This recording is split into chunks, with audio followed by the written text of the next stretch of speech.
नमस्कार दोस्तों। ये देखिए सारे पौधे मैंने स्टैंड से निकाल दिए हैं। आप सोचेंगे मैंने क्यों निकाल दिए। तो अभी मैंने कुछ दिन पहले गुलदाउदी का वीडियो शेयर किया था एक खाद के लिए। तो कभी कभी ऐसा होता है ना कि हम करते हैं कुछ अपने पौधे के अच्छे के लिए, पर हो जाता है उसका बुरा। एक्चुअली मतलब अच्छा ही करते हैं क्योंकि अच्छा हो, लेकिन कभी कभी ना कुछ टाइम होता है ऐसा, कुछ टाइम पीरियड में ऐसा काम ना करिए और कर दिए। तो फिर मुझे पता नहीं था। तो वो खाद एक लिक्विड खाद है। और अभी फ़िलहाल आप बरसात में उस खाद को बिल्कुल मत डालिए, क्योंकि मैंने भी उस खाद को डाला, लिक्विड खाद को। तो मेरे गुलदाउदी के पौधे में ना कुछ ज़्यादा ही मतलब बहुत ज़्यादा नुकसान हो गया। तो जबकि वो खाद गुलदाउदी के पौधों के लिए, बाकी हर एक पौधे के लिए बहुत अच्छी है, जैसे उसकी अच्छी खासी ग्रोथ के लिए, फ्लावरिंग के लिए, सब कुछ है। लेकिन ये चूँकि बरसात चल रही है ना, तो मानसून सीजन में फंगस बहुत ज़्यादा लगता है, बहुत फंगस लगता है। फंगस के कारण हमारे बहुत सारे पौधे ख़राब हो जाते हैं।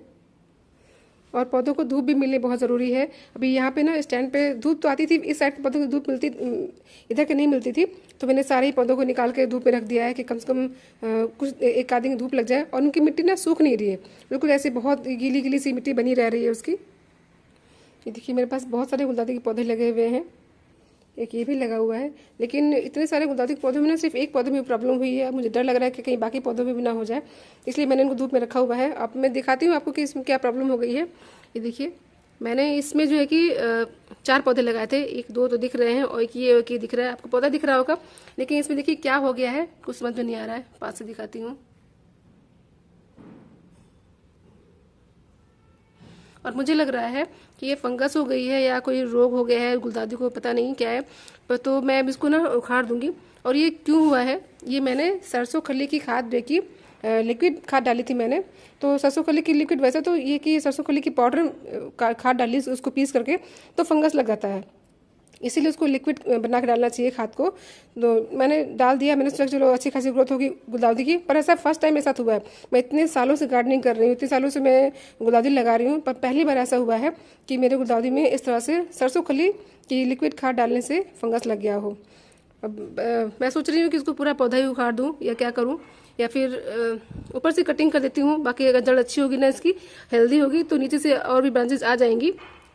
अब इस पौधे से बाकी पौधों में ना फैले, तो इसलिए कुछ तो करना पड़ेगा।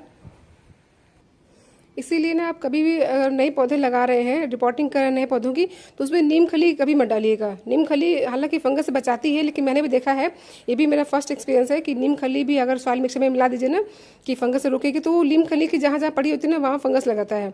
तो बरसात में खास तौर से नीम खली मत यूज़ करिए। और अब दूसरी चीज़ ये है कि सरसों खली का लिक्विड खाद मत यूज़ करिए, क्योंकि अब मैं भी नहीं यूज़ करूँगी फिलहाल, तो अभी नहीं यूज़ करूँगी। अभी एक बार मैंने डाल दिया है और एक इस पौधे में सरस हो रहा है। अभी मैं पूरी तरह से श्योर नहीं हूँ कि ये सरसों खली की लिक्विड खाद के कारण ऐसा हुआ है या किसी और कारण ऐसा हुआ है, पर मुझे लग रहा है कि 2 दिन पहले मैंने डाला है तो ऐसा दिख रहा है।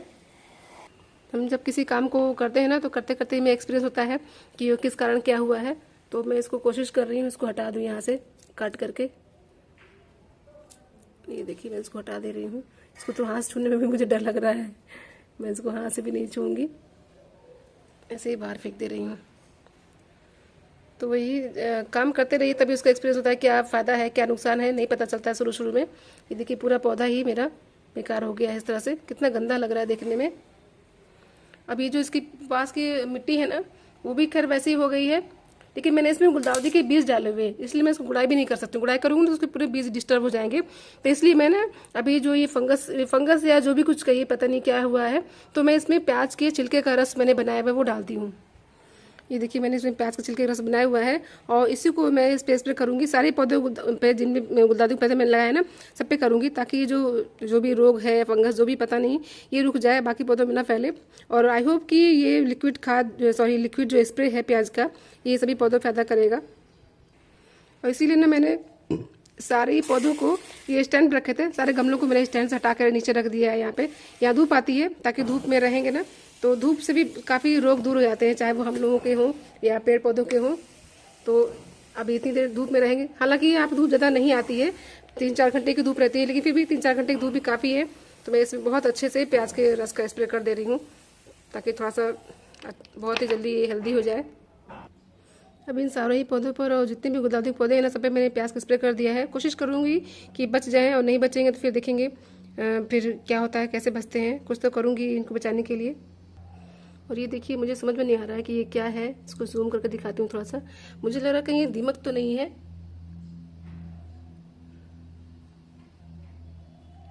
देखिए पास से। अब ये पता नहीं अगर दीमक हुआ तो बहुत ही खतरनाक बात है मेरे पौधों के लिए। हम लोग एक दूसरे के एक्सपीरियंस से ही सीख लेते हैं या अपने ही एक्सपीरियंस से सीख लेते हैं कि आगे चीज़ें करनी है या नहीं करनी है। तो आप लोग भी, मैं यही कहूँगी कि अभी फ़िलहाल सरसों खिल्ली की लिक्विड खाद अपने पौधों में मत डालिए, सही नहीं है। या आपके यहाँ प्रॉपर खूब अच्छी खासी धूप आती है दिन भर की, तो कोशिश कर सकते हैं डालिए, फिर उसका गुड़ाई कर दीजिए। और मैंने अभी परसों ही डाला है, और चूंकि मैंने इसमें बीज डाला हुआ है गुलदादी का, इसलिए मैंने गुड़ाई नहीं की। नहीं, मैं गुड़ाई करती ना, शायद वो मिट्टी ऊपर नीचे होती रहती, तो इस तरह शायद नहीं होता। और एक चीज़ और आप लोगों से पूछनी थी, अगर किसी को पता हो तो ज़रूर बताइएगा। ये मेरा पपीते का पौधा है, ये करीब मुझे लग रहा है सर 1.5-2 साल का हो चुका है, और टब में लगा हुआ है, और इसमें अभी तक फल नहीं आ रहे हैं, मतलब पपीते नहीं आ रहे हैं। और मैं बहुत बेचैन हूँ, उत्सुक हूँ ये जानने के लिए, और उसका फल देखने के लिए कब तक आएगा। तो अभी फर्स्ट एक्सपीरियंस है पपीते के बारे में, तो मुझे पता भी नहीं है कब तक आएगा ये, और कितने साल पे आता है, या इतने बड़े पौधे में आता है कि नहीं आता है। हालांकि मैंने बहुत लोग देखा है छोटे से टब में या ग्रो बैग में लगाते हैं तो उसमें आता है, पर मेरा पता नहीं क्यों इतना बड़ा हो गया, अभी तक इसमें पपीते नहीं लग रहे हैं। और ये वीडियो, ये इन्फॉर्मेशन अच्छी लगी हो तो प्लीज़ मेरे चैनल को सब्सक्राइब कीजिएगा। Thank you.